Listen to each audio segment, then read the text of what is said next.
It was just another Tuesday afternoon in the small town of Crestwood, the kind of place where everyone knows everyone, and nothing ever seems to happen.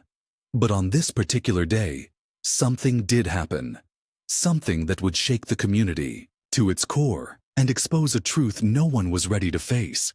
It all started with a routine traffic stop, the kind you see 100 times in 100 different towns. A black teenager, 17-year-old Jamal Carter, was driving home from basketball practice when flashing lights appeared in his rearview mirror. His heart sank. He knew the drill. Hands on the wheel. Stay calm. Don't make any sudden moves. But what happened next was anything but routine. Officer Dan Harris, a veteran cop with a reputation for being tough but fair, approached the car with his usual swagger. He'd been on the force for over a decade, and in a town like Crestwood, he was used to being in control. But this time, something felt off. Jamal, nervous but polite, handed over his license and registration, explaining he was just heading home. Officer Harris didn't seem to care. His tone was sharp, his questions pointed, and within minutes, Jamal found himself being pulled out of the car, handcuffed, and shoved into the back of a patrol car. The charge? Allegedly running a stop sign. But Jamal knew better. He'd seen the way Officer Harris looked at him, the way his jaw tightened, the way his eyes narrowed. This wasn't about a stop sign. This was about something deeper, something uglier. As Jamal sat in the back of the squad car, his mind raced. He thought about his mom, who'd worked 2 jobs to keep a roof over their heads. He thought about his little sister, who looked up to him like he was some kind of superhero. And he thought about the stories he'd heard, the ones about kids like him who didn't make it home after a traffic stop. He clenched his fists, trying to push the fear away. But the fear only grew when he heard Officer Harris laughing outside the car, joking with another cop about how these kids never learn. The words cut deep, but Jamal stayed silent. He knew better than to argue. He'd been taught that from a young age. The next few hours were a blur. Jamal was booked, fingerprinted, and thrown into a holding cell. His mom was called, and she rushed to the station, her face a mix of anger and fear. She demanded answers, but Officer Harris just shrugged, his smirk never fading. "Your boy broke the law," he said. "He's lucky I didn't throw the book at him." But Jamal's mom wasn't buying it. She knew her son. She knew he wouldn't just run a stop sign for no reason. And she knew, deep down, that this wasn't about the law. This was about something else entirely. The case went to court, and at first, it seemed like a done deal. Officer Harris was a respected figure in Crestwood, and his word carried weight. The prosecutor painted Jamal as a reckless teenager who thought the rules didn't apply to him. But then, something unexpected happened. The defense attorney, a young woman named Sarah Mitchell, who'd taken on Jamal's case pro bono, requested the dashcam footage from the traffic stop. At first, the prosecution objected, but the judge overruled them, and when the footage finally played in the courtroom, the air seemed to shift. The video showed Jamal's car coming to a complete stop at the intersection. It showed him waiting patiently, his hands clearly visible on the wheel. And it showed Officer Harris approaching the car, his demeanor cold and aggressive from the very start. But what really caught everyone's attention was the audio. As Jamal was being handcuffed, Officer Harris could be heard muttering under his breath, "Another one off the streets." The words hung in the air like a dark cloud, and for the first time, the courtroom fell silent. Even the judge seemed stunned. But the real bombshell came later. Sarah Mitchell had done her homework. She dug into Officer Harris's past, uncovering a pattern of similar incidents involving young black men. Traffic stops that escalated for no reason. Charges that were later dropped. Complaints that had been buried. And as she presented her findings, the tension in the room grew thicker. Officer Harris, who'd been so confident just moments before, now sat stiffly in his seat, his face pale. The judge called for a recess, and as the courtroom emptied, Jamal and his mom exchanged a look. They didn't know what would happen next, but they knew one thing for sure. This wasn't over, not by a long shot. As the bailiff led Jamal back to the holding cell, he couldn't help but wonder what the future held. Would justice be served? Or would Officer Harris walk away, his badge still shining, his smirk still intact? The answer was still up in the air. But one thing was clear. The truth had been exposed, and it was only a matter of time before the whole world saw it. And when they did, nothing in Crestwood would ever be the same again. As Jamal sat in the holding cell, the weight of everything that had happened pressed down on him like a ton of bricks. He replayed the events in his mind, trying to make sense of it all. How had a simple drive home turned into this nightmare? He thought about the way Officer Harris had looked at him, the way his voice had dripped with disdain. It wasn't just about the stop sign. Jamal knew that now. It was about something deeper, something he couldn't quite put into words. But one thing was clear. This wasn't the first time something like this had happened in Crestwood.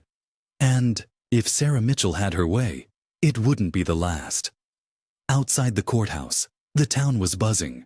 News of the dashcam footage had spread like wildfire, and people were talking. Some defended Officer Harris, saying he was just doing his job, that he'd always been a good cop.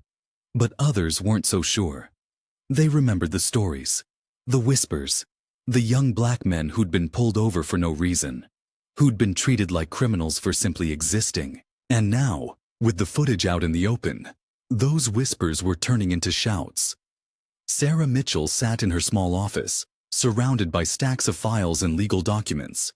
She'd been working late into the night, piecing together the puzzle of Officer Harris's past. It wasn't easy. Crestwood was a tight-knit community, and people were reluctant to talk.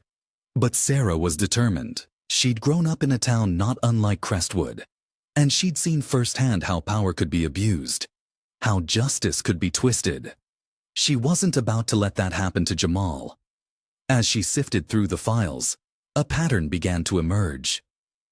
Over the past 5 years, there had been at least a dozen complaints filed against Officer Harris, all from young black men who claimed they'd been unfairly targeted. Most of the complaints had been dismissed, the charges dropped or swept under the rug. But Sarah wasn't interested in what had happened in the past. She was interested in what was happening now. And she was determined to make sure Jamal's case didn't end up like the others. Meanwhile, Officer Harris was feeling the heat. He'd always been able to count on the support of his fellow officers. But now, even they seemed to be keeping their distance. The dashcam footage had changed everything. It was one thing to hear rumors, to suspect that something wasn't right. But it was another thing entirely to see it with your own eyes. And now, with Sarah Mitchell digging into his past, Harris knew he was in trouble. He'd spent years building his reputation, years convincing himself that he was one of the good guys. But now, that reputation was crumbling, and he didn't know how to stop it. Back in the holding cell, Jamal tried to stay strong. He thought about his mom, about how hard she'd worked to give him a better life. He thought about his little sister, who looked up to him like he was some kind of hero. And he thought about the future, about what it would mean if he lost this case. He couldn't let that happen. He wouldn't. But as the hours dragged on, the doubt began to creep in. What if the judge believed Officer Harris? What if the footage wasn't enough? What if, in the end, nothing changed? The next morning, the courtroom was packed. Word had gotten out, and people from all over Crestwood had come to see what would happen. Jamal's mom sat in the front row, her hands clasped tightly in her lap. She'd barely slept, her mind racing with worry. But she was determined to be strong for her son. She'd spent her whole life fighting for him, and she wasn't about to stop now.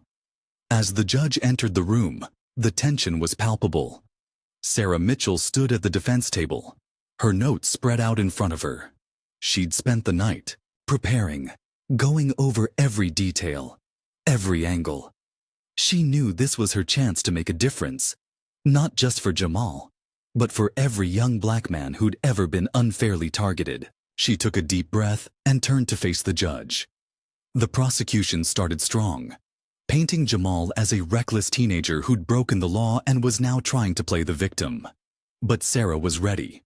She presented the dashcam footage, pointing out every inconsistency, every moment where Officer Harris's actions didn't match his words. And then she dropped the bombshell. She called a witness to the stand, a young man named Marcus, who'd had a run-in with Officer Harris just a few months earlier. Marcus's story was eerily similar to Jamal's.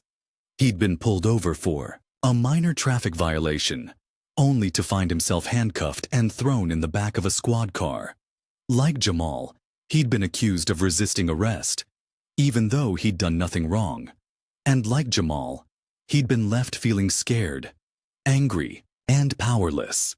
As Marcus told his story, the courtroom fell silent. Even the judge seemed to be listening more closely now. But the prosecution wasn't about to back down. They argued that Marcus's testimony was irrelevant, that it had nothing to do with Jamal's case. But Sarah wasn't having it. She argued that this wasn't just about Jamal. It was about a pattern of behavior, a system that allowed officers like Harris to act with impunity. And she wasn't about to let that system win. As the day wore on, the tension in the courtroom continued to build. Sarah called more witnesses, each one with a story that seemed to echo Jamal's. And with each story, the case against Officer Harris grew stronger. But the prosecution fought back, trying to discredit the witnesses, trying to shift the focus back to Jamal. It was a battle of wills, and neither side was willing to back down. By the time the judge called for another recess, the outcome was still far from clear. Jamal sat in the holding cell, his mind racing. He didn't know what would happen next, but he knew one thing for sure. This wasn't just about him anymore. It was about something bigger, something that had been brewing in Crestwood for years. And whatever happened in that courtroom, he knew it would change everything. As the sun set over Crestwood, the town held its breath. The trial wasn't over yet, but the stakes had never been higher. And as Jamal's mom sat in the courthouse, waiting for the next day to begin, she couldn't help but wonder what the future held. Would justice be served? Or would the system once again protect its own?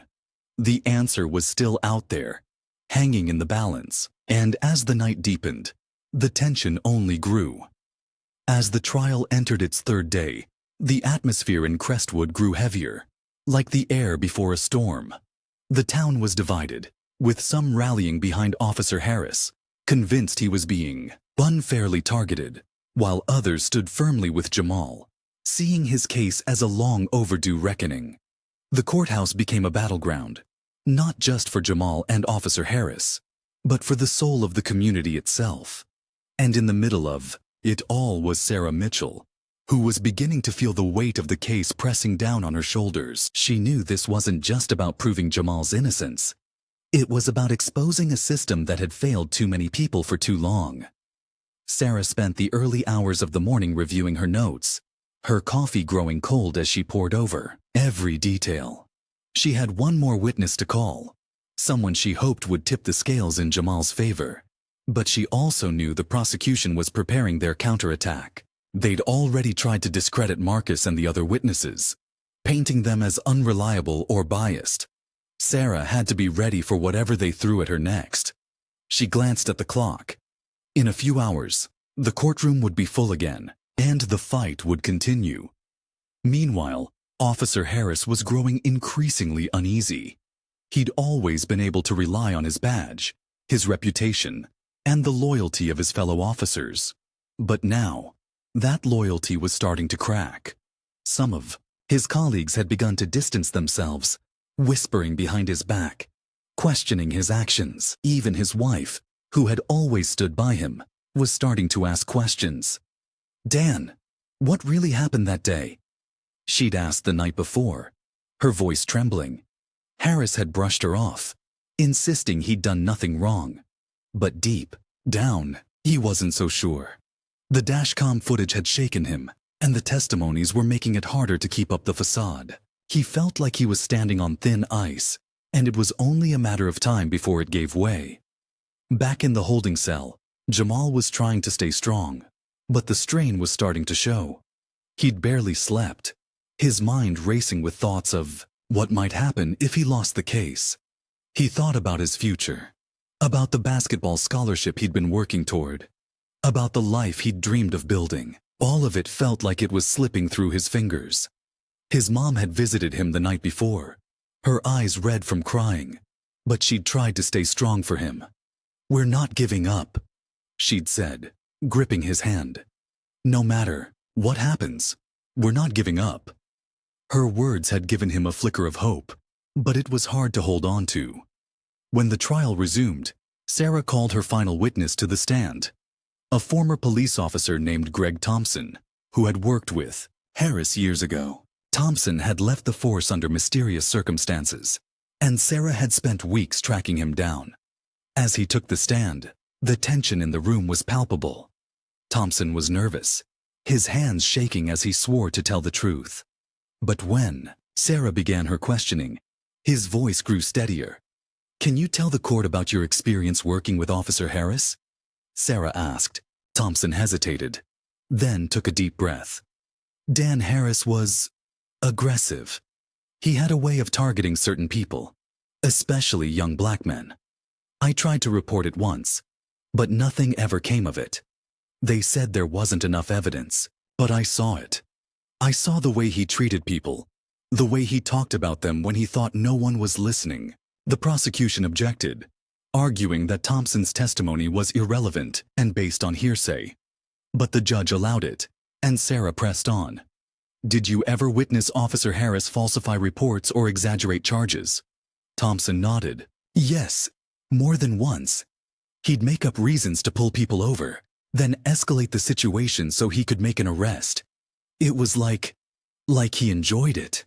The courtroom erupted in murmurs, and the judge had to call for order. Sarah could feel the momentum shifting, but she knew the prosecution wasn't done yet. They cross-examined Thompson, trying to poke holes in his story, but he held his ground. By the time he stepped down, the damage had been done. The jury looked uneasy, and even the judge seemed to be reconsidering things. But the prosecution wasn't about to let Sarah have the last word. They called their own witness, a fellow officer who'd worked with Harris for years.